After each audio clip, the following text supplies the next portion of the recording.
అంటే వైసీపీ ప్రభుత్వం వచ్చిన కానండి రేట్లు పెరిగిపోయి సామాన్య మానవుడు బతకాలంటే చాలా ఇబ్బందులు పడుతున్నాడు.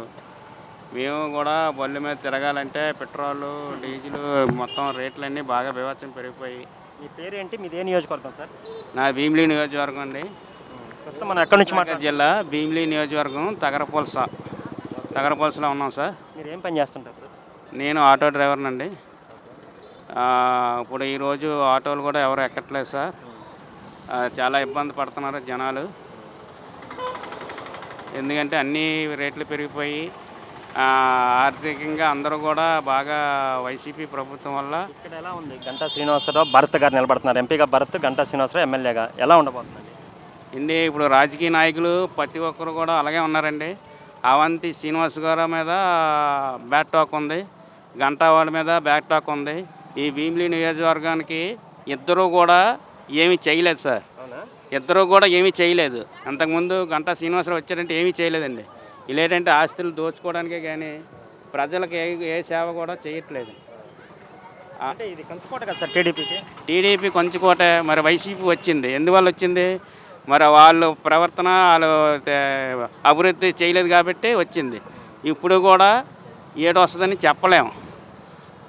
సంక్షేమ పథకాలు ఉపయోగపడతాయంటారా? సంక్షేమ పథకాలు పేదవాడికి ఎవరికి రావట్లేదు సార్. 18,500 వేస్తున్నారంటే వాళ్ళకి వడ్డీ వ్యాపారస్తులకి వేస్తున్నారండి. స్వచ్ఛమైన పేదవాడికి ఏమీ లేదు సార్. వాళ్ళకి ఏదో కారణాలు చెప్పి తొలగించేస్తున్నారు పథకాలు కూడా వచ్చిన వాళ్ళకే వస్తున్నాయి కానీ రాని వాళ్ళకి రావట్లేదు సార్. అలాగా చాలామంది నిరుపేదలు అయినటువంటి వాళ్ళకి అసలు రావట్లేదు సార్. అది పరిస్థితి అండి ఇక్కడ. ఏ సార్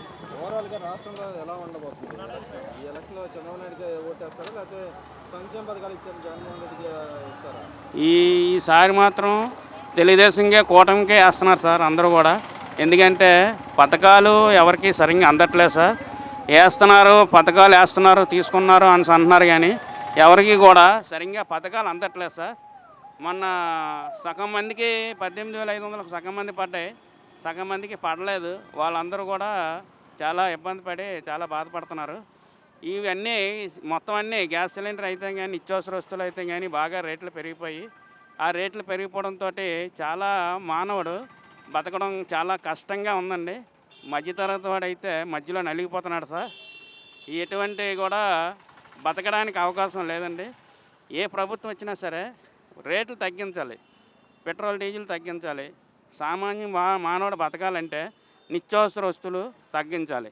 తగ్గించినప్పుడే మనం ఎన్ని పథకాలు వేసినా సరే, వేయకపోయినా సరే పర్వాలేదండి. 500 తెచ్చుకున్న కూలివాడు ఈరోజు 300 ఇటు తాగేస్తున్నాడు. 200 ఇంటికి పట్టుకెళ్ళి వాళ్ళు అది వండలేదు ఇది వండలేదు అంటే ఎవరు వండుతారు సార్? 200 ఎక్కడ సరిపోతుంది? 200తోటి 4-5 బతకగలరా? ఆ ఆడమనిషి అయినా సరే ఏం వండిసి పెడుతుందండి? తిరిగి 200 ఇచ్చింది కాక ఆ ఆవిడ మీద తిరగబడి కొట్టుకుంటున్నారు సార్. కొట్టుకొని ఇదిలో నుండి బయటకు వస్తున్నారు. అలాంటివి జరుగుతున్నాయి సార్.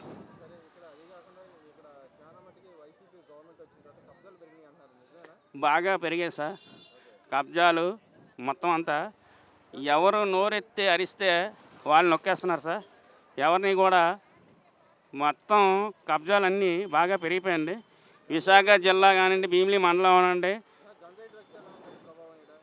ఇప్పుడు వచ్చి గంజాయి డ్రగ్స్ కంటైనర్ దొరికింది సార్. ఆ డ్రగ్స్ కంటైనర్ని కనీసం ఇప్పుడుకొచ్చి సీఎం ముందుకొచ్చి మాట్లాడే దాఖలాలు లేవు సార్. ఈ డ్రగ్స్ ఎవరిది ఏంటి పురంధరేసిది అన్నారు. తీరా చూస్తే అది బయటకు రాకుండా మాఫీ చేస్తున్నారు సార్. అది ఒక సీఎం అయి ఉండి కూడా ప్రజలకి వివరించి చెప్పవలసిన బాధ్యత ఆయనకు ఉన్నది. కానీ ఆయన చెప్పట్లేదు. ఆయన ప్రమేయం ఉందేమో అని మేము అనుకుంటున్నాము. ఎందుకంటే పేదవాడిగా ఉంటున్నాడు, డబ్బున్నోడుగా పెరుగుతున్నాడు, మధ్యతరగా నలిగిపోతున్నాడు. ఎటువంటి ఇబ్బందుల్లోనే నలిగిపోతున్నాడు సార్.